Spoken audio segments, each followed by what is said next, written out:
Bismillahirrahmanirrahim. Assalamualaikum warahmatullahi wabarakatuh.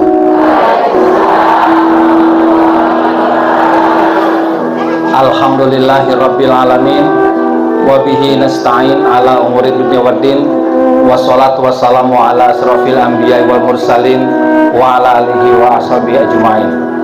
Asyhadu an la ilaha illallah wahdahu la syarikalah wa asyhadu anna Muhammadan abduhu wa rasuluhu la nabiyya ba'dah. Rabbi shrahli sadri wa yassirli amri wahlul 'uqdatam min lisani yafqahu qawli. Rabbi zidni ilma warzuqni fahma bi rahmatika ya arhamar rahimin. Banyak yang melihat, sedikit yang mendengar. Banyak yang mendengar, sedikit yang memperhatikan. Banyak yang memperhatikan, sedikit yang mengerti. Banyak yang mengerti, sedikit yang berani mengambil keputusan. Banyak yang mengambil keputusan, sedikit yang benar-benar mengamalkan. Banyak yang mengamalkan, sedikit yang benar-benar komitmen. Banyak yang komitmen, sedikit yang benar-benar ikhlas. Banyak yang ikhlas, sedikit yang tetap ikhlas ketika ujian, musibah, cobaan menimpa kehidupannya. Jadi walaupun saya perhatikan di sini sebagian wajah ibu-ibunya penuh dengan cobaan,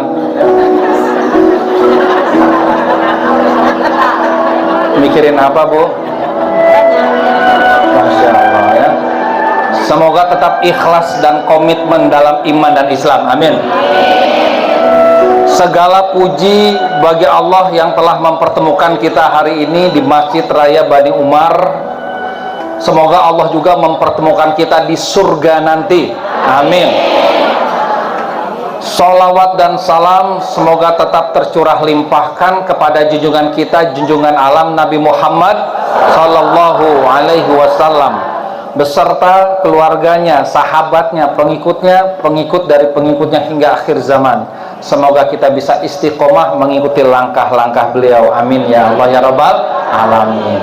Mengikuti langkah-langkah Nabi sampainya ke surga. Mengikuti langkah-langkah setan sampainya ke neraka. Nauzubillahi min zalik. Mengikuti langkah orang-orang yang menuju ke Bandung sampainya ke mana, Bu? Ke Bandung. Mengikuti langkah orang-orang yang ke Cianjur sampainya ke Cianjur. Tapi kalau kadang-kadang kita ngikutin yang ke Bandung, kadang-kadang ngikutin yang ke Cianjur, sampainya ke mana? Nggak jelas. Kagak jelas. Hari ini tidak sedikit orang yang kadang-kadang mengikuti langkah-langkah Nabi, kadang-kadang mengikuti langkah-langkah setan. Sampainya ke mana itu? Makan, baca bismillah, tapi pakai tangan kiri. Nah, itu sampainya ke mana tuh? Ya, wallahu a'lam, nggak jelas ya. Baik ya, mudah-mudahan kita semua bisa mengalahkan setan yang paling dekat, yaitu setan yang ada di dalam diri kita sendiri ya. Yuwaswisu fi sudurinas, yang suka bisik-bisikan, itu hawa nafsu kita. Jadi Bu, kalau bilang a'udzubillahi minasyaitonirrajim, aku berlindung kepada Allah dari godaan apa? Setan yang terkutuk. Jangan mikir setan yang di luar sana ya. Diri sendiri aja juga ada setannya, karena setan itu minal jinnati wan nas, bisa dari jin, bisa jadi manusia, dan manusia terdekat diri kita sendiri. Itu sebabnya dalam Sayyidul Istighfar doanya apa? A'udzubika min apa? Min syarri ma sana'tu. Aku berlindung ya Allah kepada Engkau dari keburukan diriku sendiri. Berarti setannya diri kita sendiri. Betul ya? Nah, kita berlindung kepada Allah dari keburukan kita. Nah, kita akan belajar tentang jiwa lebih dalam hari ini. Ya, sebelumnya yang baru ketemu izinkan saya kenalkan diri, nama lengkap Nunu Zainul Fuad, biasa dipanggil Kang Zain ya. Saya bukan ustadz apalagi ustazah, bukan ya. Panggil Kang Zain aja. Basicnya motivator spiritual, basicnya seperti itu ya. Nah, spiritualnya Islam, alhamdulillah ya. Oke, tinggal di Bogor ya, alhamdulillah. Sudah berkeluarga, sudah punya istri 3, putranya, alhamdulillah.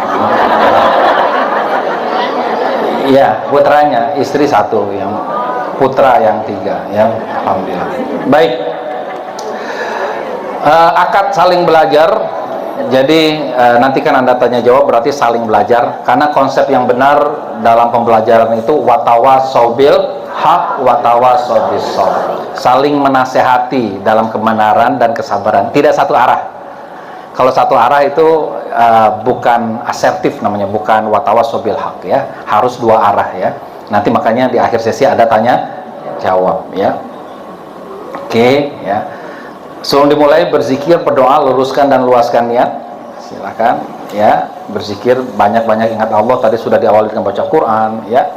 Sudah Masya Allah, Tabarakallah, udah doa juga ya. Luruskan niatnya lillahi ta'ala, luaskan. Kalau luaskan itu niatnya tidak hanya menggugurkan kewajiban, tidak hanya cari ilmu, tapi saya niatkan cari ilmu untuk dipahami, untuk diamalkan dengan ikhlas dan komitmen. Nah begitu. Itu berarti luas niatnya ya. Izinkan diri untuk mendengar aktif ya, tidak hanya mendengar pasif ya, tapi mendengar aktif. Coba saya mau tes, Ibu mendengarnya pasif apa aktif nih? Coba jawab pertanyaan saya, Bu ya. Berapa pasang jumlah binatang yang dibawa oleh Nabi Musa ke perahunya? Berapa? 1? Sepasang? Sepasang? Nah ini pentingnya mendengar aktif. Kalau Ibu tadi mendengar aktif, Ibu akan jawab, Kang Zain, nggak ada, itu Nabi Nuh bukan Nabi Musa ya.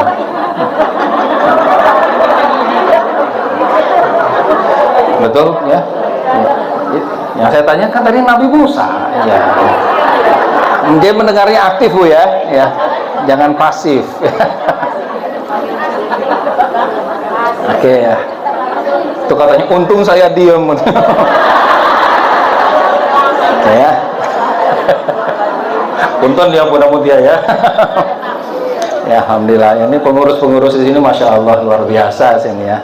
Pimpinan Bu Nurul, Bunda Mutia ya. Sama Bu Ketua, iya satu lagi ya. Alhamdulillah, ya, Masya Allah, tabarakallah. Sehat ya Bunda ya. Alhamdulillah. Baik. Bahagia selarasan antara kenyataan dan keinginan. Biar lebih masuk ilmu hari ini. Kenyataan sedang di sini, inginkan sedang di sini. Ya ini ciri-ciri orang bahagia. Kalau kenyataannya sedang di sini, inginnya kita di rumah, pasti menderita selama di sini. Betul ya? Oke ya. Jadi harus selaras. Ibu tahu Bu kenyataan suaminya yang mana Bu? Suami Ibu? Nah Ibu inginnya yang mana Bu? Ya, harus sama Bu, kenyataan sama keinginan. Biar bahagia. Kalau beda nggak akan bahagia Ibu.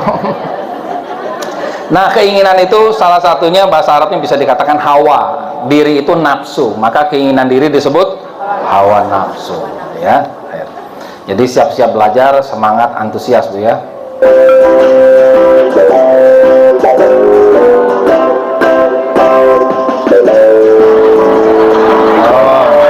Jangan kalah sama balita Bu ya.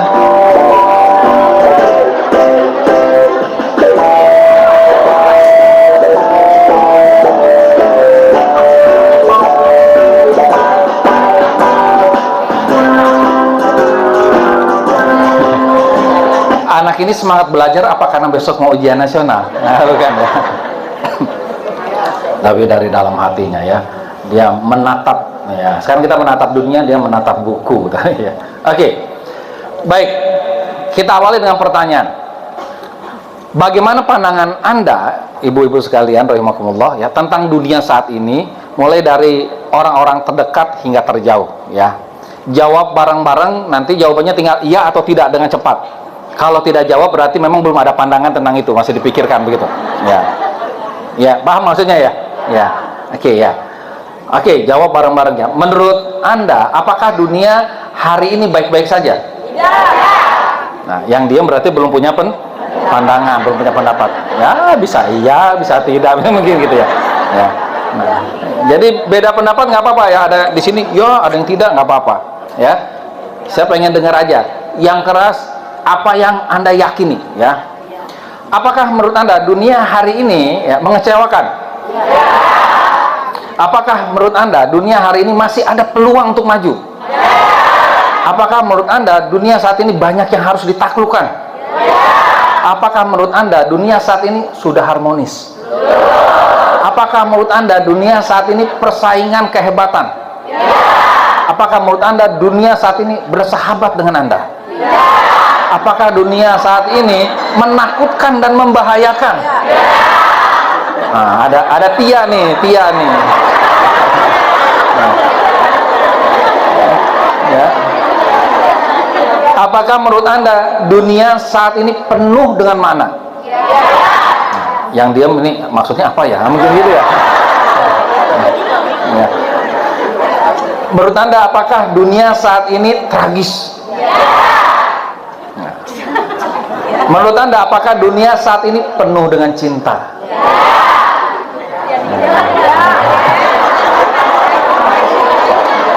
Ini yang jomblo bingung jawabnya ya. Apakah menurut Anda dunia saat ini tiada lagi peluang untuk bahagia? Apakah menurut Anda dunia saat ini udah lengkap?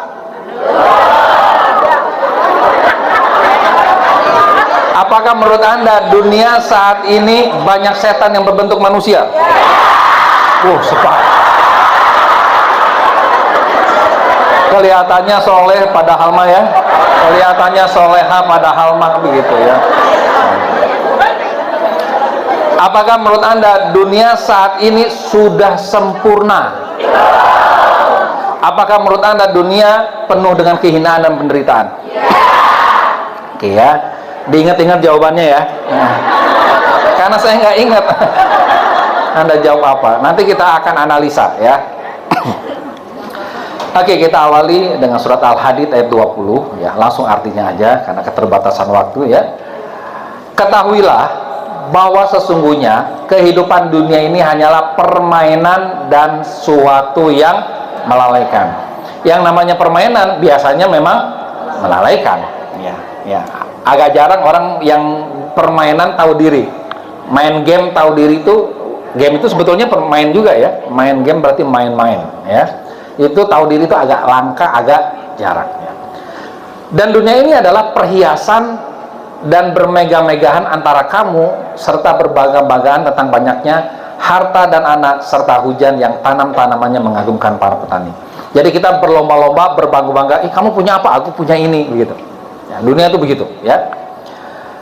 Kemudian tanaman itu menjadi kering dan kamu lihat warnanya menjadi kuning, kemudian menjadi hancur. Padahal itu semua akhirnya akan hancur. Yang kita bangga-banggakan, ya, harta yang kita bangga-banggakan, rumah yang kita bangga-banggakan, mobil yang kita bangga-banggakan, semuanya akan hancur. Dan ciri-ciri bangga itu kemelekatan. Dan ciri-ciri orang yang bermasalah, kemelekatannya banyak. Ada orang yang melekat sama mobilnya, melekat sama rumahnya, melekat dengan tubuhnya. Padahal nanti yang ditanya di akhirat jiwa kita, bukan tubuh kita. Tapi ada yang melekat dengan tubuhnya. Contoh orang yang melekat dengan mobilnya bagaimana? Dia bangga dengan mobilnya sehingga dia punya kemelekatan. Saya adalah mobil, mobil adalah saya. Itu kemelekatan. Sehingga ketika mobilnya tergores, hatinya ikut tergores. Padahal yang tergores apa tadi? Mobilnya, tapi hatinya yang sakit. Ya. Kenapa? Karena dia melekat sama mobilnya. Saya adalah mobil, mobil adalah saya. Padahal yang tergores mobil orang, gak sakit hatinya. Padahal mobil orang itu lebih bagus. Kenapa? Karena dia tidak melekat dengan mobil orang. Jadi di sini kita belajar yang menimbulkan rasa sakit di jiwa kita itu kemelekatan, bukan bendanya, bukan kelakuan orang lain atas kita, tapi kemelekatan kita atas benda-benda yang Allah titipkan, amanahkan sama kita. Ada yang kemelekatannya sama wajahnya, saya adalah cantik, cantik adalah saya. Sehingga ketika ada yang bilang, lu kok mukanya tambah bengkok aja, misal begitu, dia langsung sakit hati. Padahal ya, muka dengan dia kan sesuatu yang sepertinya menyatu, tapi di akhirat yang ditanya adalah jiwa kita. Ada yang melekat dengan tubuhnya, saya adalah tubuh, tubuh adalah saya. Sehingga ketika ada orang yang mengatakan, bunda, lama nggak ketemu kok tambah gemuk, sakit hatinya. Kenapa? Saya adalah gemuk, gemuk adalah saya. Kalau dia bisa berlepas, bunda, kayaknya tambah gemuk aja, saya adalah saya, gemuk adalah gemuk. Nah, selesai. Ya, Masya Allah ya. Nah, kemelekatan ini adalah sumber dari rasa sakit. Tisu ini kalau saya kasih nasi, ya, kasih nasi saya tempelkan di sini, dia akan menempel. Tapi 10 menit kemudian saya lepaskan, gampang. Tapi bayangkan kalau saya kasihnya lem, power glue, campur lem uhu, Aika Aibon, lem Korea. 10 menit kemudian saya lepaskan, apa yang terjadi, bunda? Kulit-kulitnya ke bawah. Sakit nggak? Sakit. Yang bikin sakit tisunya atau kemelekatannya? Kemelekatannya. Jadi bagi bunda yang hari ini kelihatan banyak wajah-wajah sakit hati. Itu kemelekatannya bunda. Jadi izinkan diri kita untuk tidak melekat, karena pada hakikatnya tidak ada satu orang pun yang bisa menyakiti hati kita kecuali kita izinkan. Apa yang kita izinkan? Rasa sakit atau memaafkan? Izinkan diri Anda untuk memaafkan orang-orang yang telah menyakiti hati Anda. Oke ya, baik. Nah, semua akan hancur. Yang melekat-melekat itu akan hancur, akan pergi, dan itu akan menyakiti. Semakin kuat rasa melekatnya, semakin sakit ketika dia pergi. Padahal kata Allah, di akhirat nanti ada azab yang keras. Itulah kemelekatan sejati. Atau ada ampunan dari Allah serta keridhaannya. Ya, kita harusnya melekatnya bukan kepada dunia, tapi melekat kepada ampunan Allah dan ridhonya. Maka setiap rasa sakit orang-orang beriman, dia tidak akan melekat dengan rasa sakitnya, tapi dia melekat sama ampunannya. Maksudnya bagaimana kan? Saya disakiti, mudah-mudahan dengan rasa sakit ini dosa saya diampuni oleh Allah.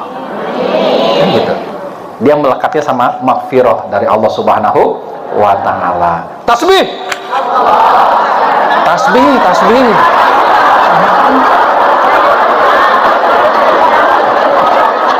Perasaan sudah pernah di sini sih. Tasbih gimana, Bu? Subhanallah.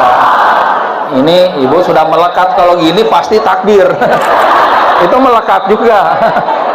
Ya. Makanya ya kata Allah, kehidupan dunia ini tidak lain hanyalah kesenangan yang menipu. Kenapa? Ya nipu, gak usah melekat. Kenapa? Senangnya cuma sebentar, sedihnya cuma sebentar, nipu. Yang nggak nipu di mana? Di akhirat. Kalau dapat azab, masuk neraka, neraka terus, sedih terus. Masuk surga, senang terus. Jadi kejarlah akhirat. Maka yang orang-orang yang cerdas adalah orang yang mengejar akhirat tapi tidak melupakan dunia. Ya. Yuk, perlombaan. Kita belajar tentang perlombaan.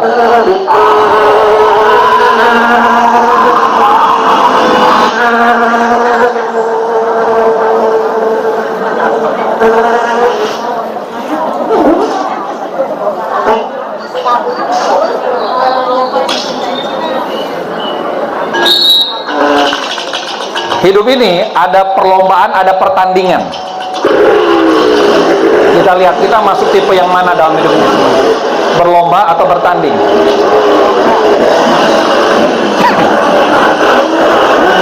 Awalnya yang dibangun konsep perlombaan.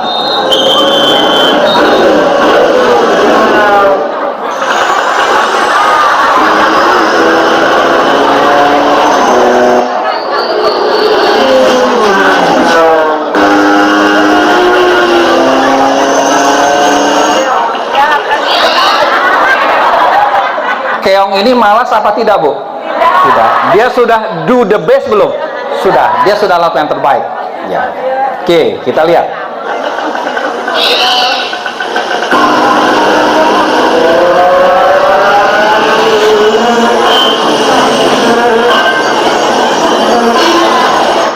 Tadinya berlomba, konsep berlomba tuh ke sini ke depan.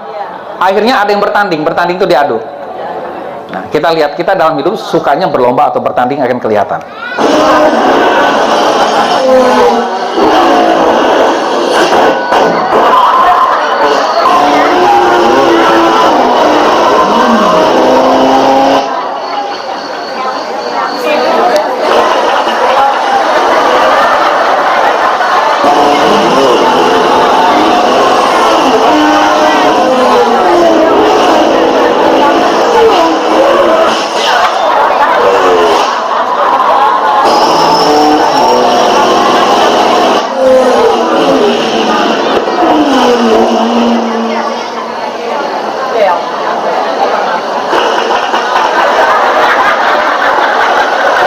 Keong ini ya, dia mental berlombanya kuat, dia optimis, dia tidak minder dengan orang lain yang punya sayap.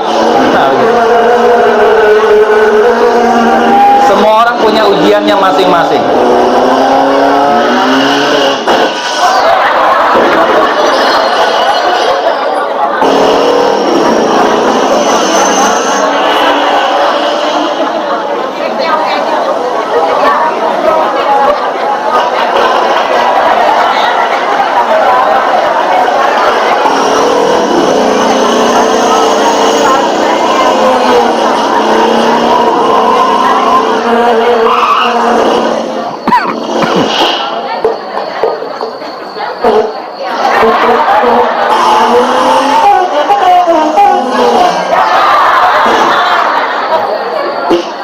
Innalillahi wa inna ilaihi raji'un. Satu pekan kemudian akhirnya menang siapa, Bu? Ya. Kenapa? Karena Keong dia bertahan dengan prinsipnya, hidup ini do the best aja, berlomba, bukan be the best, bukan menjadi yang terbaik, tapi melakukan yang terbaik. Nah, itu perlombaan. Yang paling rendah dalam hidup ini namanya takut bertanding dan berlomba. Itu yang paling rendah, mental yang paling rendah. Takut bertanding dan berlomba. Di atas itu ada mental suka bertanding. Ini nomor 4. Yang nomor 3-nya yaitu orang yang suka berlomba. Nah, beda. Satu suka bertanding, satu suka berlomba. Yang keempat, suka berlomba memperbaiki diri dan keadaan. Yang kelima, berlomba memurnikan peribadatannya hanya untuk Allah Subhanahu wa Ta'ala. Ini yang pertama, maaf ya. Jadi paling rendah yang kelima tadi apa? Takut berlomba dan bertanding. Di atas itu yaitu suka bertanding, yang nomor 4. Yang nomor 3 yang lebih tinggi lagi yaitu suka berlomba, fastabikul khairat ya. Maka yang keempat yaitu yang kedua maaf, yaitu suka berlomba memperbaiki diri dan keadaan, dan yang kelima pertama maaf ya, yaitu memperbaiki peribadatan, memurnikan peribadatannya hanya untuk Allah Subhanahu wa Ta'ala ya. Oke, di sini kira-kira ibu-ibu sukanya berlomba apa bertanding nih biasanya? Boleh kita tes lagi nggak? Boleh ya? Ya, boleh nggak hadap-hadapan? Cari berdua-berdua, berpasang-pasangan perempuan dengan wanita, ya. Berdua-dua ya. Sudah? Sekarang posisinya seperti salaman, ya. Ya. Seperti salaman tapi nggak kena, ya. Gini nih tuh. Ya. Salaman tapi nggak sampai kena, ya. Agak dekat, lebih dekat lagi, ya. Gini ya. Sudah? Ya, kalau bisa hadap-hadapan, kalau miring agak susah tuh. Nah, hadap-hadapan ya. Kita ingin bermain namanya permainan batu bata. Permainan apa, Bu? Permainan apa? Batu bata. Sekarang tentukan siapa yang jadi batu, siapa yang jadi bata. Ya, oke ya. Sudah? Yang batu angkat tangan, batu mana batu? Oke. Yang bata? Oke, baik ya. Nah, sekarang posisi bersalaman tapi nggak nempel, ya. Kalau saya bilang batu, yang batu langsung nangkap tangan si bata. Kalau saya bilang bata, yang bata nangkap si batu. Siap ya? Oke, nempel dekat. Ya, oke. Batu. Nah, yang bata menghindar, jangan sampai kena, gitu. Paham ya? Paham ya? Siap. Tes ya. Bata. Ya. Bukan ditepuk ya, ditangkap. Ya. Ditangkap ya. Udah paham permainannya, Bu? Hah, udah ya? Nah, sekarang ada hitungannya. Kalau berhasil nangkap tangan temennya, maka 1-0. Nah, gitu. Nanti dilihat skor akhirnya siapa yang menang. Oke ya, saya akan mainkan cerita. Dalam cerita saya nanti ada kata batunya, ada kata batanya. 3 kali ya, biar fair ya. Mulai ya. Oke. 0-0. Pada suatu tahun, ya, kalau suatu hari udah sering. Ya. Pada suatu tahun ada seseorang yang bernama Bayu.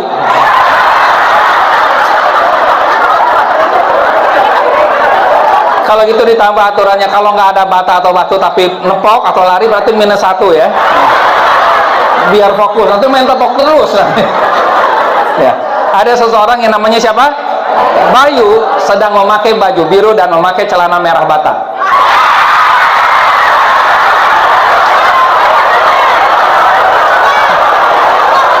Baru 1 ya. Setelah itu ya, Bayu oleh temennya yang bernama Bara ya, bilang begini si Bara, yuk lu nggak pantas banget baju biru celananya warna itu ya, ganti dong. Gua nggak mau ah. Ya nama juga si Bayu orangnya kepala batu.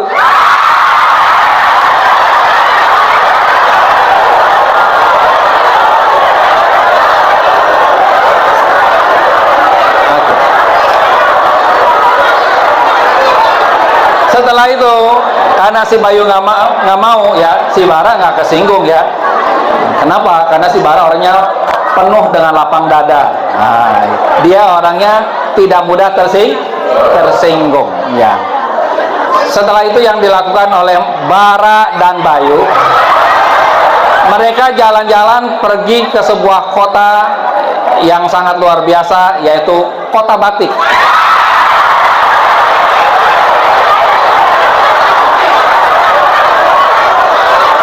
Kota apa, Bu? Batik. Dalam perjalanan mereka melihat banyak batu-batu berjajaran.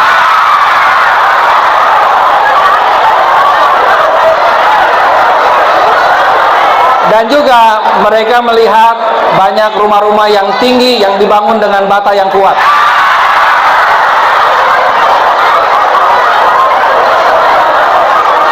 Ketika mereka berada di dalam mobil, kebetulan mobilnya AC-nya mati. Sehingga apa? Sehingga si Bara terbatuk-batuk.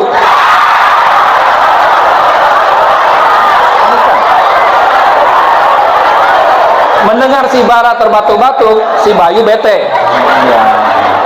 Pengennya sama si Bayu tuh si Bara dilempar batu. Tapi sekali lagi si Bara orangnya pemaaf. Dia berlapang dada, dia tidak balas melempar bata. Oke, udah. Yang menang siapa yang menang? Yang seri. Yang kalah dan tetap bahagia. Alhamdulillah.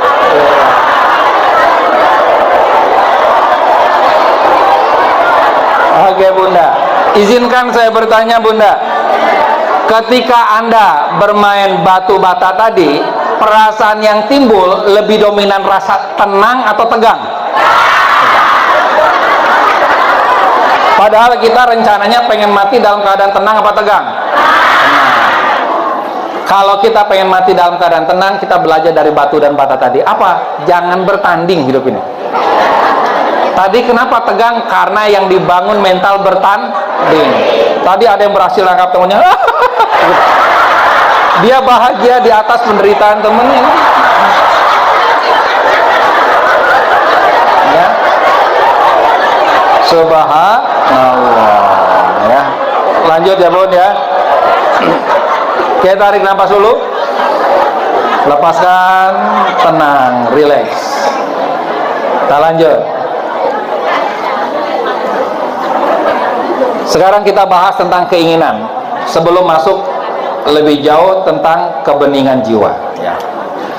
Allah berfirman dalam surat Ali Imran ayat 14 yang artinya dijadikan indah pada pandangan manusia kecintaan kepada apa-apa yang diingini, yaitu wanita-wanita, anak-anak, harta yang banyak dari jenis emas, perak, kuda pilihan, binatang-binatang ternak, dan sawah ladang. Itulah kesenangan hidup di dunia, dan di sisi Allah lah tempat kembali yang baik atau surga. Ya, sekali lagi, tempat kembali yang baik yang mau melekat mah nanti sama surga aja di akhirat, bukan di dunia. Memang Allah ternyata memberikan chip rasa senang, rasa ingin terhadap hal-hal tadi ini. Wanita-wanita, anak-anak, kalau ibu mungkin laki-laki kan begitu bahasa lainnya ya. Harta ya, perak, emas dan lain sebagainya. Yang mana gara-gara keinginan itu kita jadi bertanding. Untung nggak bertanding, cuman berlomba. Kalau berlomba itu dia punya itu, aku harus punya ini. Itu berlomba. Tapi kalau bertanding, dia punya itu, aku harus hilangkan apa yang dia punya. Itu bertanding. Bisa bedain ya? Ya. Ada dua tangga nih, satu eskalator, satu tangga biasa. Oke? Orang pasti memilih apa? Eskalator. Bagaimana caranya agar orang memilih tangga biasa, Bu? Matikan eskalatornya. Misalkan ada seorang laki-laki ingin melamar wanita, ya.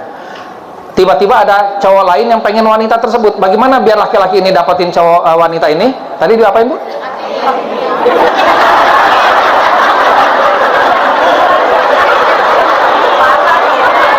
Nah ini kita sukanya mental bertanding itu, ya.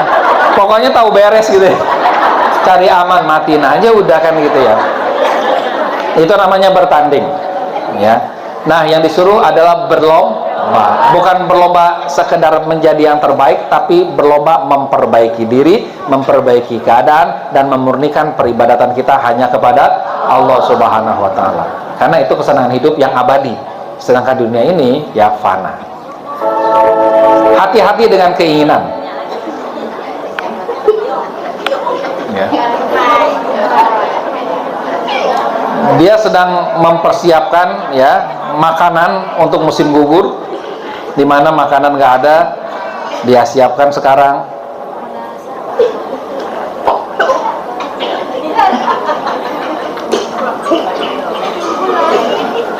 Ini bedanya keinginan sama kebutuhan. Yang berbahaya itu adalah keinginan.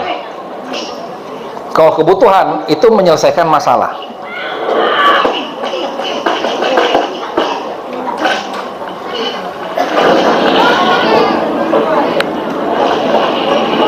Kita lihat akhirnya ya, dia terkubur walaupun akhirnya selamat juga keluar, tetapi usahanya selama ini menjadi sia-sia. Kenapa? Karena keinginan dia yang nggak penting,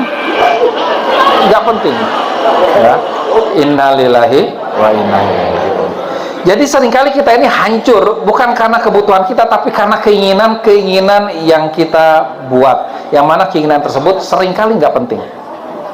Beda antara keinginan dan kebutuhan. Kebutuhan itu kalau dilakukan menyelesaikan masalah. Keinginan kalau dilakukan bisa menyelesaikan masalah, tapi kebanyakan menambah masalah. Makan satu piring itu kebutuhan, habis makan terus ngebaso, nah itu keinginan. Bisa bedain ya? Oke ya. Jomblo menikah itu kebutuhan, udah nikah naksir lagi sama suami orang, nah itu keinginan. Saya dulu agak sedikit kurang percaya ya, banyak wanita yang naksir suami orang. Ternyata setelah saya menjadi aktivis TikTok ya, atau TikToker ya, banyak orang bertanya, Pak Ustadz, gimana ya caranya menghilangkan rasa cinta terhadap suami orang ya. Wah ya. Saya kira cuma satu orang, ternyata banyak yang gitu. Buktinya banyak apa? Yang nonton 1,5 juta. Berarti kan banyak yang punya permasalahan seperti itu ya. Subhanallah ya. Oke.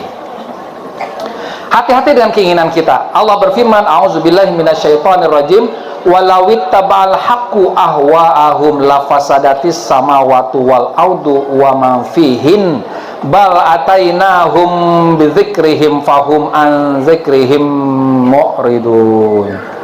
Andai kata kebenaran itu menuruti keinginan mereka, pasti binasalah langit dan bumi ini dan semua yang ada di dalamnya. Sebenarnya kami telah mendatangkan kepada mereka kebanggaan Al-Quran mereka, tetapi mereka berpaling dari kebanggaan itu. Di sini kita melihat, binasalah, hancurlah langit dan bumi dan apa yang ada di antara keduanya ketika setiap orang memenuhi keinginannya. Ibu punya 10 keinginan, 10-10-nya terpenuhi, itu tanda-tanda ibu sedang berkontribusi menghancurkan alam semesta, Bu. Ibu punya 10 keinginan, yang terpenuhi 5, alhamdulillah seimbang. Berarti ibu masih bisa menjaga keseimbangan. Gampang, biar contoh gampang. Ada seorang wanita diinginkan oleh 10 pria. Bayangkan 10-10-nya terpenuhi, rusak nggak? Rusak. Kebayang ini, cara membayangkan sederhananya begitu. Rusak. Jadi apa yang merusak? Keinginan yang merusak itu. Itu sebabnya ibu harus bersyukur kepada Allah kalau masih banyak keinginan ibu yang tidak terkabulkan, karena ibu sedang berkontribusi menyeimbangkan alam semesta ini. Alhamdulillah. Aduh, Kang Zain, anak saya susah diatur. Alhamdulillah. Masih bagian dari keseimbangan. Kalau semuanya sesuai dengan yang kita inginkan, hati-hati. Itu juga bisa jadi istidraj. Hati-hati. Keinginan. Ya. Oke. Kita sudah belajar jiwanya tentang keinginan, kita sekarang belajar tentang cara pandang. Boleh tunjuk, ibu-ibu sekalian, saya ada di mana? Di depan. Oke ya. Padahal kalau menurut ilmu melihat, ya, saya itu, ya, seperti ini, Bu, lihat. Ini mata, ini ada jam. Jam ini sebetulnya tidak di luar, tapi dilihatnya di dalam otak ini. Jadi sebetulnya saya ini ada di dalam otak ibu. Kenapa? Karena ada pantulan cahaya. Kalau sama sekali tidak ada cahaya matahari, tidak ada lampu, ibu bisa nggak tunjuk saya di depan? Enggak. Tidak ada tanda-tanda. Kecuali mungkin kalau saya bersuara, kan begitu ya. Nah, sumber cahaya masuk ke mata melalui kornea, melewati pupil yang lebarnya diatur oleh iris, dibiaskan oleh lensa. Ini ilmunya begitu. Terbentuk bayangan di retina yang bersifat nyata, terbalik, diperkecil. Kalau ibu dulu pernah belajar biologi, kan? Sel-sel batang dan sel-sel kerucut meneruskan sinyal cahaya melalui saraf optik. Otak membalikan lagi bayangan yang terlihat di retina, objek terlihat sesuai dengan aslinya. Jadi saya ini kelihatannya di kepala ibu sekalian, karena ibu punya otak. Kalau ibu nggak punya otak, ibu nggak bisa lihat saya. Ibu lihat saya semua di sini? Berarti ibu punya otak. Ya. Alhamdulillah ya. Oke ya. Oke ya, paham ya ilmunya ya. Nah, sekarang kita lihat lebih jauh. Artinya kalau kita sadari, ternyata semua kenyataan itu terjadi dalam otak kita. Kalau kita pakai ilmu kesadaran namanya, ilmu consciousness. Ya. Tapi kan peristiwanya terjadi di situ ya karena kita melihat.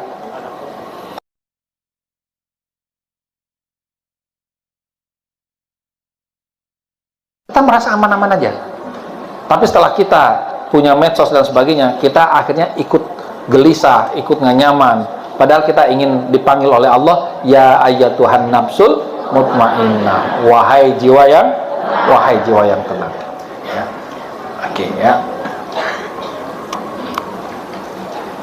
Oke ya, sudah.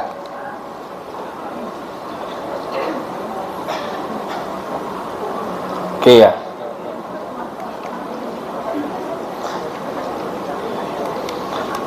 Nah, tapi hari ini banyak orang yang lebih sibuk memperbaiki dan mengubah kenyataan yang ada di luar dirinya. Bahkan kita sendiri kalau punya masalah, kita sukanya cari jalan keluar. Harusnya cari jalan ke dalam, ya enggak? Karena kita sukanya cari jalan keluar, kita akhirnya sukanya jalan-jalan keluar, healing, kan begitu. Akhirnya sama suaminya diajak, Bu, pusing Bu, yuk kita makan di luar. Akhirnya makan di teras, kan gitu ya. Kan di luar juga. Oke ya, harusnya kalau punya masalah cari jalan kemana? Ke dalam. Jalan-jalan dengan masa lalu, ibu-ibu sekalian. Jalan-jalan dengan masa kecil kita, masa SD kita, masa SMP kita, masa SMA kita, kita jalan-jalan ke sana, ya.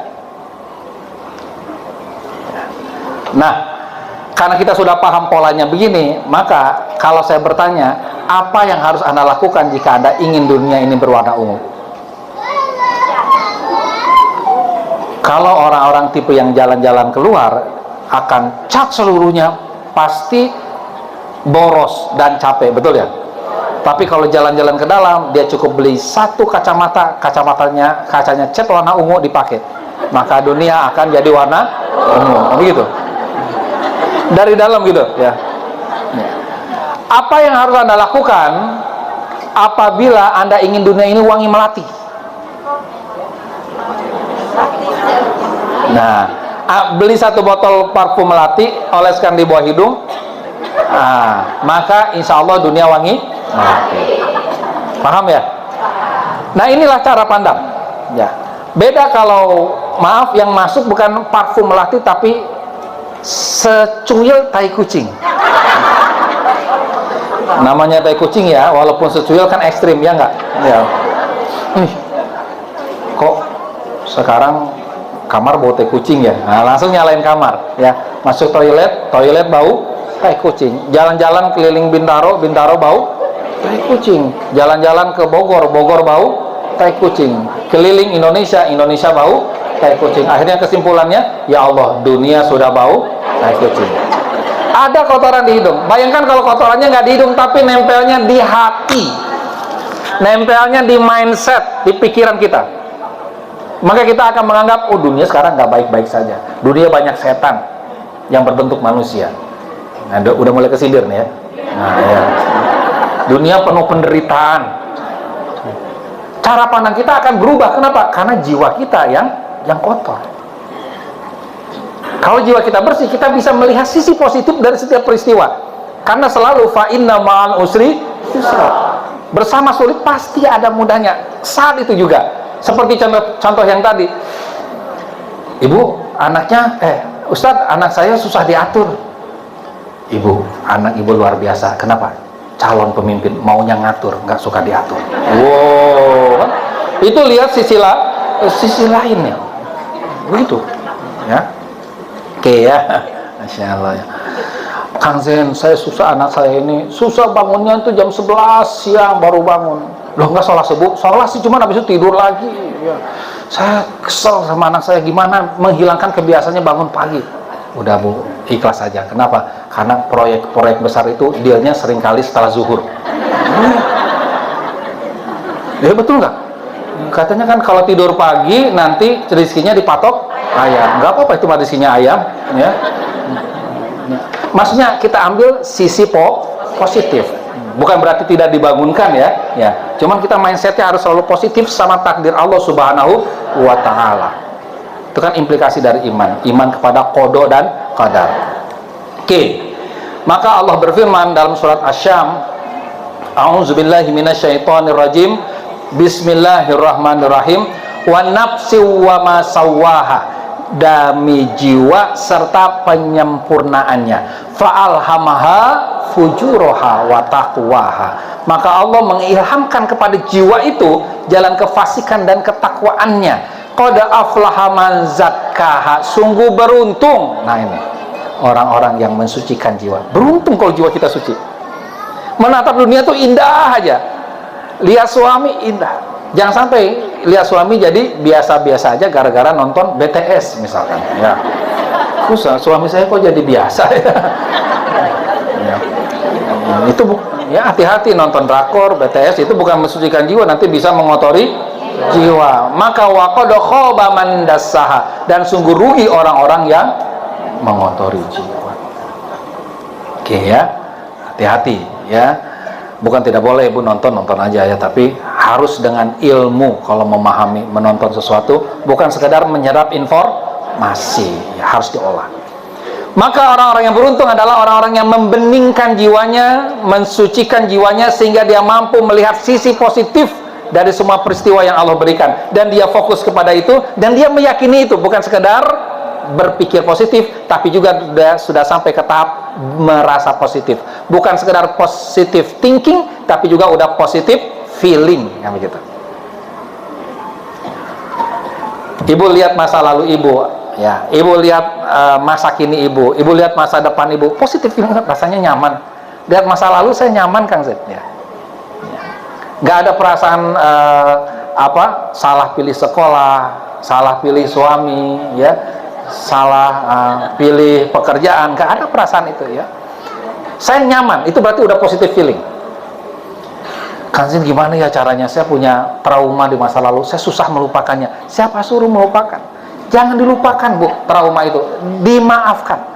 Bahkan ibu menjadi luar biasa kalau mampu mengingat sambil berlapang dada. Itu finishnya di situ. Bagaimana mengingat kejadian itu dan berlapang dada dengan itu semua. Bahkan yakin inilah yang membuat saya sekarang jadi kuat.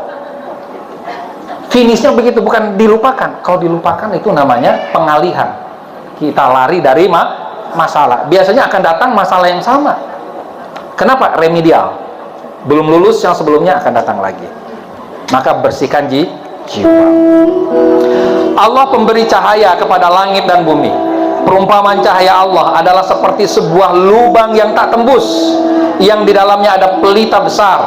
Pelita itu di dalam kaca, dan kaca itu seakan-akan bintang yang bercahaya seperti mutiara, yang dinyalakan dengan minyak dari pohon yang berkah, yaitu pohon zaitun yang tumbuh tidak di sebelah timur sesuatu dan tidak pula di sebelah baratnya, yang minyaknya saja hampir-hampir menerangi walaupun tidak disentuh oleh api. Cahaya di atas cahaya, berlapis-lapis. Allah membimbing kepada cahayanya siapa yang Dia kehendaki, dan Allah membuat perumpamaan bagi manusia, dan Allah Maha mengetahui segala sesuatu. Ketika belajar ilmu melihat, memandang, menatap dunia, berarti kita sedang belajar ilmu cahaya. Karena kalau tidak ada cahaya, saya nggak bisa lihat ibu nggak bisa lihat saya, betul? Dan Allah adalah cahaya di atas cahaya. Allah yang Maha melihat. Maka kita coba gali, apa yang dimaksud dengan lubang yang tidak tembus, yang di dalamnya ada pelita besar dan ada api dan minyak yang menyalakannya. Itu adalah bagian dari ruhani, pelita dan minyak yang terang dalam lubang yang tak tembus. Kemudian Dia menerangi jiwa. Ini adalah lambang dari kaca mutiara yang bening, yang mana di sini, ya, disebutkan, ya, bahwa lampu atau pelita tersebut berada di dalam kaca, yang mana kaca tersebut seperti mutiara.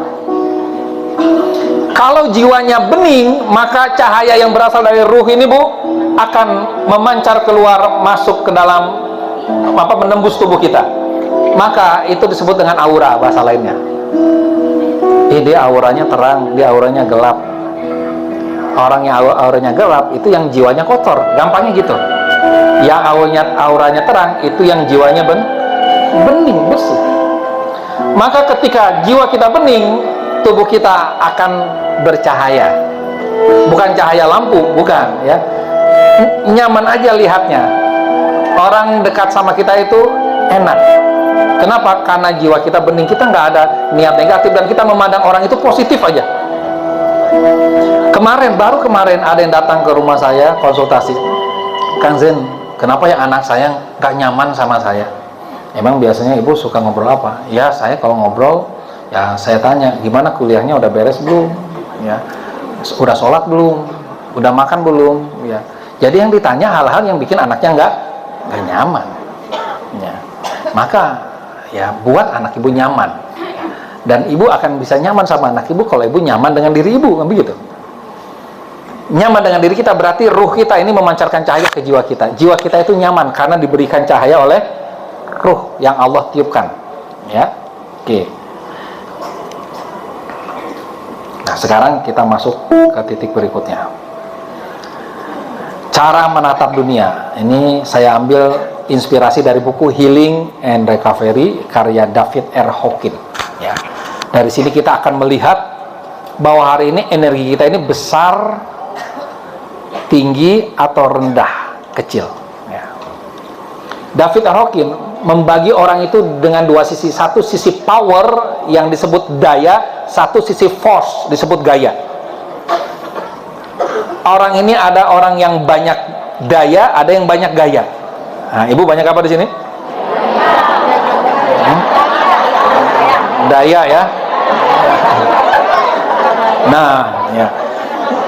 Dia ya David Ar-Rakin ini ya, yang saya paham dia seorang non muslim, tapi dia bisa membagi. Seperti jiwa, ada fa'al hamaha fujuroha fatakwaha. Ada yang fujur force, ada yang takwa power.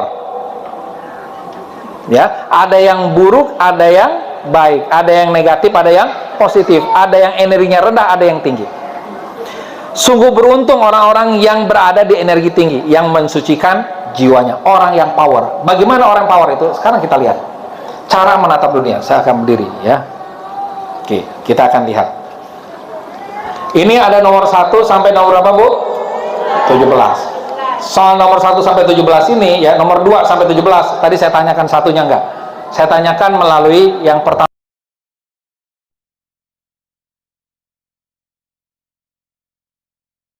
Orang yang paling rendah energinya, orang yang paling mudah putus asa, dan mungkin ya bahasa sederhananya paling mudah memutuskan untuk bunuh diri. Nauzubillah min zalik. Itu ada nomor 17.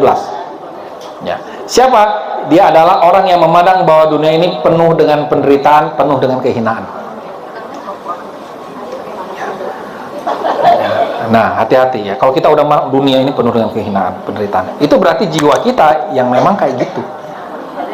Sehingga kita memandangnya seperti itu. Anak saya susah diatur. Yang susah diatur sebetulnya siapa?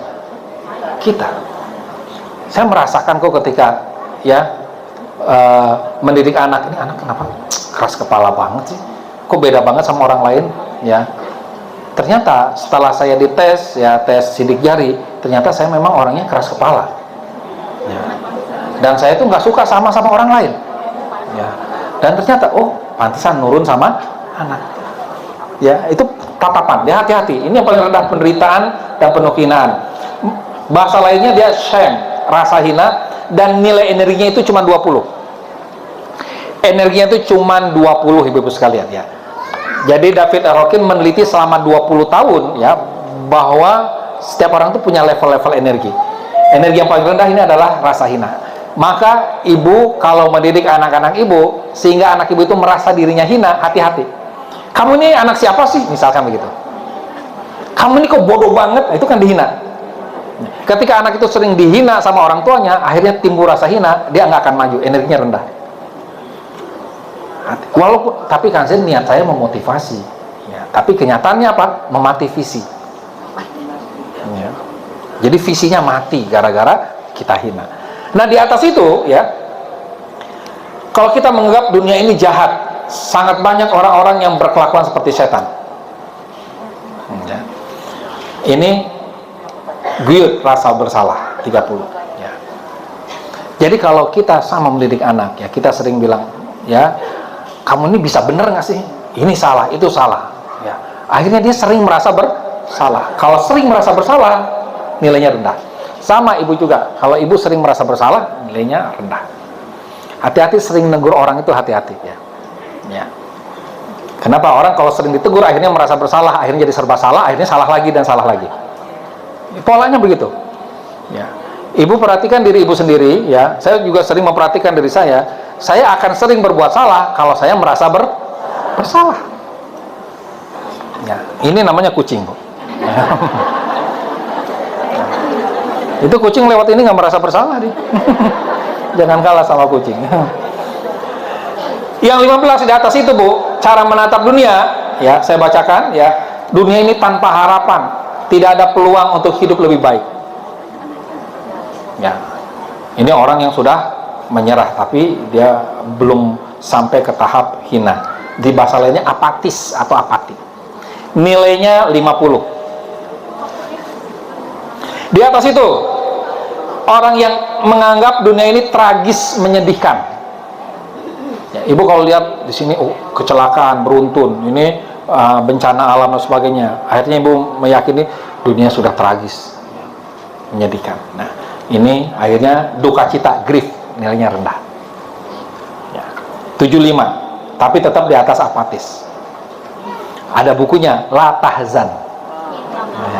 Ya, itu ayatnya, ini buku. Ya, La Tahzan, jangan sedih, jangan berduka cita. Kan nilainya rendah 75. Di atas itu ada lagi, menakutkan, membahayakan. Dunia ini menakutkan dan membahayakan. Takut, fear, khawatir. Jangan khawatir. Maka dalam Al-Quran itu luar biasa dipadankan ini, yang nomor 100 sama 75 ini. Allah takhofu wala tahzanu. Janganlah kalian khawatir, takut, janganlah kalian sedih. Ya. Di atas itu ada lagi yang namanya dunia ini mengecewakan, penuh dengan ketidakpuasan. Ini adalah orang-orang yang punya mental hasrat, desire, keinginan tadi. Keinginan nggak terpenuhi, mengecewakan. Nilainya 125. Di atas itu ya adalah orang yang antagonistik, yaitu dia memandang di dunia ini banyak orang yang harus dikalahkan, ditaklukkan. Banyak orang rese yang harus dikalahkan. Ya, ini adalah orang-orang yang mentalnya marah, anger. Nilainya 150. Di atas itu yang lebih baik tapi masih tetap tidak baik adalah orang-orang yang menganggap ini berlomba. Kalau nomor 11 ini bertanding, nomor 10 berlomba. Dia menuntut, saya harus melakukan ini, saya harus melakukan itu, saya harus punya ini, saya harus punya itu. Ini berlomba, ya. Yang banyak gaya tadi ya. Nah, ini kebanggaan, pride, 105. Nah, menurut David R. Hawkins, orang yang mulai dari nilainya 20 sampai 175 ini adalah orang tipe force, orang yang banyak gaya. Nah, jadi ada di sini orang yang banyak gaya itu. Nah, bagaimana caranya kita harus hijrah ke tipe yang ada di atasnya? Yaitu harus mulai berani, yaitu memandang dunia ini masih ada peluang. Orangnya ulet, segala sesuatu masih mungkin, serba memungkinkan. Jadi kita harus punya pandangan, lihat anak, misalnya ibu lihat anak ibu, atau lihat pasangan ibu, atau lihat tetangga ibu, atau lihat keadaan Indonesia hari ini, masih ada peluang untuk maju. Harus itu, jangan, aduh bahaya nih, ya, masih ada peluang. Ini nilainya udah 200. Dia berani, courage, berani memutuskan. Ya, masih ada peluang.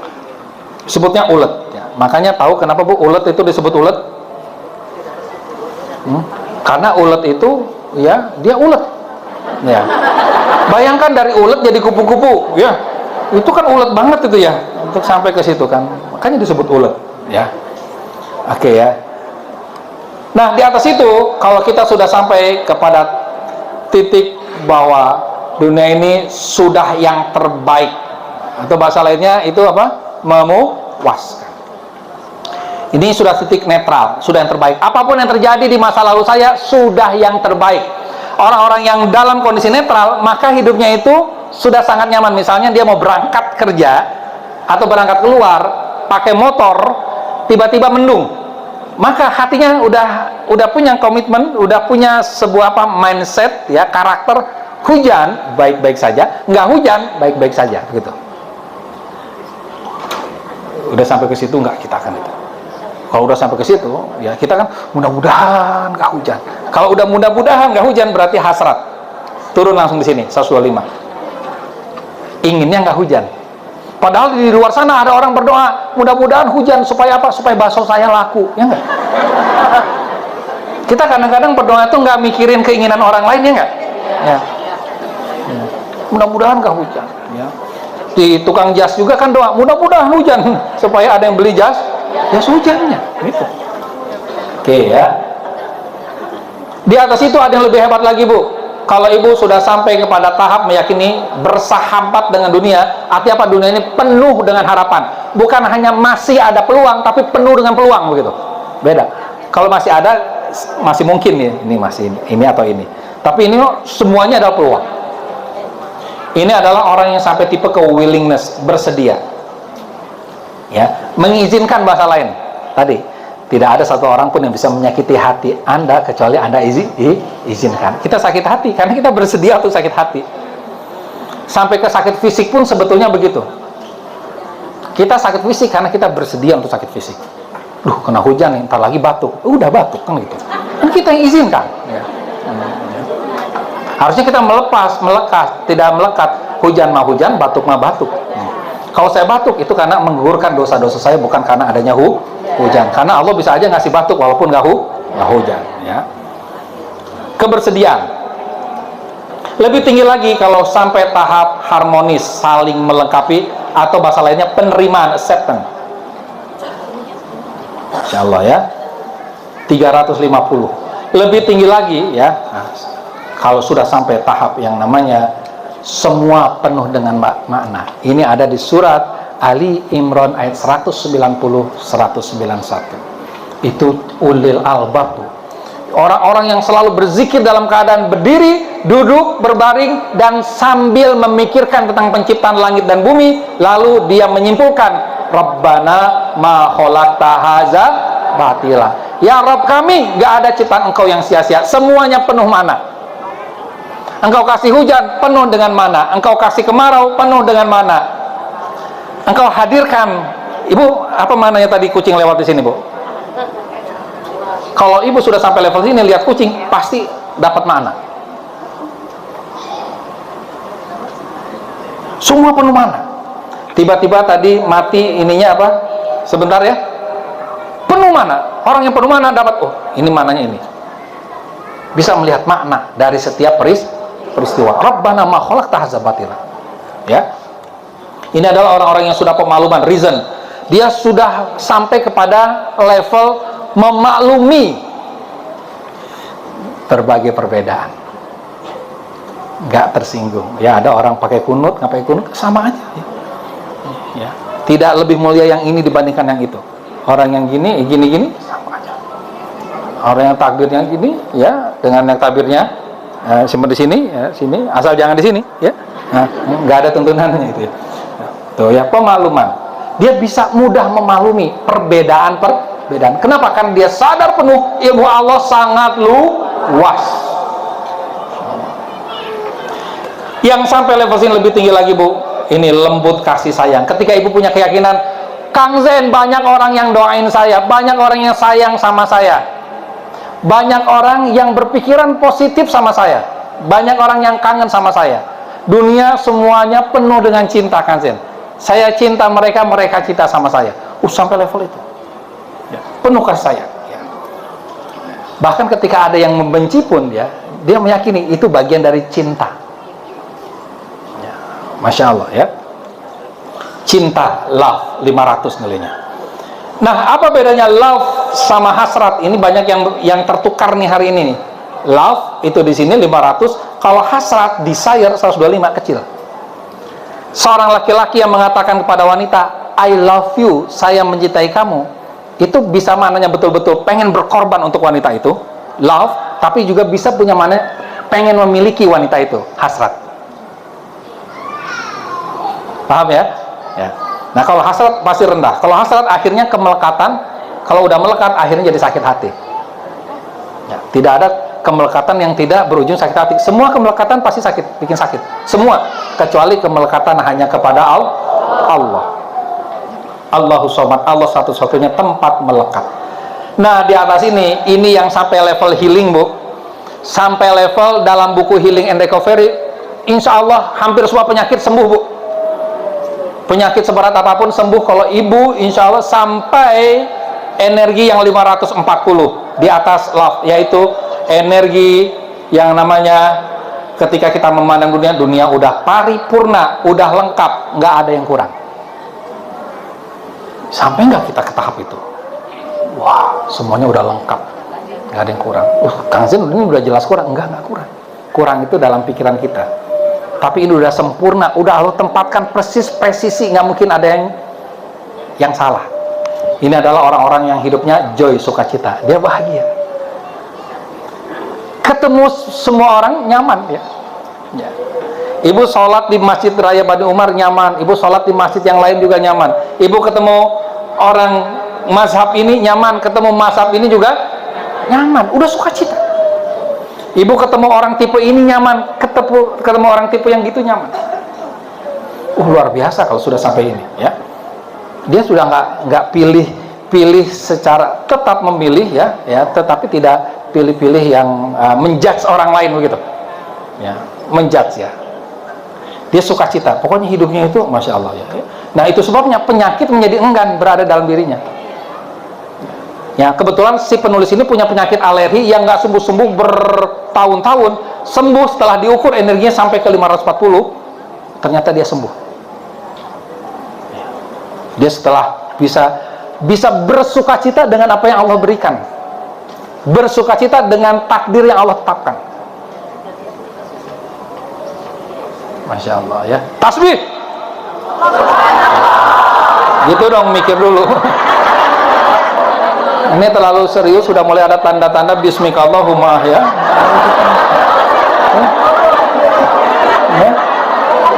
Ini dua lagi nih Bu nih ya. Ya. Oke ya. Yang berikutnya, yang nomor 2, apalagi kalau ibu sudah sampai ke level dunia ini sempurna, sangat indah seperti surga. Baiti jannati, seperti surga ya. Udah lengkap sempurna, bukan hanya terpenuhi apa yang ibu butuhkan, tapi terpenuhi apa yang ibu inginkan. Di surga kan begitu, sempurna ya. Ini rasanya tuh damai, peace. Makanya orang meninggal itu ya suka didoakan semoga dia rip itu Bu? Rest in peace. Ibu kalau mau mati dalam keadaan rest in peace, ibu harus hidup dalam keadaan move in peace. Ibu harus hidup dalam keadaan damai, biar matinya juga dalam keadaan damai. Nah biar damai ya, rasakan semua sudah sempurna sebetulnya ya. Karena tidak ada ciptaan Allah yang tidak sempurna sebetulnya. Kalau kita lihat dari banyak sisi ya, Masya Allah, begitu toh ternyata kelebihan-kelebihan yang Allah berikan sempurna semuanya ya. Apalagi Bu, kalau ibu udah sampai level nomor 1, ketika ibu menatap dunia ini yang ada cuma Allah, ibu lihat siapapun, yang ibu lihat adalah wajah Allah. Kemanapun ibu menghadapkan wajah ibu, di situ ada Allah. Nah, ini adalah orang yang sudah sampai level pencerahan, enlightenment, nilainya 700 lebih. Wah, kalau ini yang sehat bukan hanya lahiriahnya, tapi batin dan lahir. Paham Bu sampai sini Bu? Ya. Ini benar paham Bu? Ya. Ya, sekarang kita akan coba sebelum ditanya jawab ya, kita akan coba mainkan 7 tahap membenihkan jiwa dengan pendekatan memperbaiki cara menatap dunia. Maka mulai hari ini ibu harus yakin bahwa masih ada peluang untuk hidup lebih baik. Seburuk apapun dalam omongan orang atau orang lain melihat keadaan ibu meyakini masih ada peluang kok untuk hidup lebih baik. Itu dulu, masih ada peluang. Kalau ini udah lulus, ibu baru bisa naik level 2. Apa itu? Yang sudah terjadi pasti yang terbaik ya. Sekarang kalau saya mengatakan sesuatu ya, saya akan mengatakan sesuatu yang tentang berbagai peristiwa ya. Ibu cukup jawab dengan penuh keyakinan ini yang terbaik. Boleh Bu ya? Ya, kita latihan ya. Oke. Wajah ibu. Nah, ini ragu-ragu ini. Ini baru bagian luar nih, belum bagian batin nih. Ya. Harus yakin ya. Supaya bisa naik level 3 nih. Ya, oke Bu ya. Wajah ibu. Ya. Rambut walaupun udah ubanan. Pasangan yang Allah berikan kepada ibu. Yang yakin Bu, ini yang terbaik ya. Ya jangan, ya sudahlah ini yang terbaik. Bukan gitu Bu. Ini betul-betul ada keyakinan begitu Bu ya. Keyakinan supaya naik nih level 3 nih Bu. Level 3-nya belum saya buka nih ya. Oke ya. Oke. Kalau peluang semua yakin masih ada peluang. Oke ya. Pasangan yang Allah berikan sama ibu. Anak-anak ibu. Dibandingkan anak orang lain. Penghasilan pas suami ibu. Walaupun kadang tengah bulan udah habis. Harus yakin. Harus yakin ya. Yang nggak punya pasangan ya ini nggak usah jawab atau jawab ketika masih ada ya. Oke ya. Indonesia Islam. Nabi Muhammad SAW. Ya, paham Bu ya? Nah, Ibu harus yakin yang terbaik ya. Dikit lagi ya? Boleh 1 menit lagi. 1 menit lagi ya. Nah, karena 1 menit lagi langsung nomor 3. Yang akan terjadi pasti akan lebih baik. Ibu akan optimis masa depan akan lebih baik kalau ibu sudah yakin yang sudah terjadi yang terbaik. Tapi kalau ibu belum yakin yang terjadi yang terbaik, maka kita akan pesimis dengan masa depan. Yang keempat, ibu harus yakin semua sudah harmonis dan saling melengkapi. Yang kelima, ibu harus yakin semua pasti ada mananya. Dan mana itu kelihatan saat itu juga. Itu berarti udah karakter. Nggak dipikirin dulu. Peristiwanya sekarang, mananya baru dapat tahun depan. Itu kelamaan. Ya. Peristiwanya sekarang, mananya sekarang dapat. Berarti ibu sudah punya karakter nomor 5 ini. Yang nomor 6, semua penuh dengan kasih sayang tulus. Yang ketujuh, semua sudah lengkap, indah, dan sempurna. Baik, demikian saya kembalikan kepada MC Wati kita ya. Mari sama-sama kita tundukkan hati kita, serahkan hati kita kepada Allah. Kita tundukkan kepala kita, kita berdoa. Kita awali dengan istighfar 3 kali. Astaghfirullahaladzim, astaghfirullahaladzim, astaghfirullah. Hamdan syakiri, hamdan naimin, hamda yuwafi ni'amahu wa yukafi'u mazidah. Ya Rabbana lakal hamdu kama yanbaghi li jalali wajhikal karim wa azimi sultanik. Allahumma sholli ala sayyidina Muhammad wa ala ali sayyidina Muhammad. Ya Allah, ya Tuhan kami, sesungguhnya Engkau adalah Azizun Hakim, Maha Perkasa, Maha Bijaksana. Ya Allah, ya Tuhan kami yakin bahwa semua takdir yang Engkau tetapkan dalam kehidupan kami pasti benar, pasti adil, pasti bermanfaat. Ampuni dan maafkan kami yang sempat meragukan kebenaran yang Engkau takdirkan.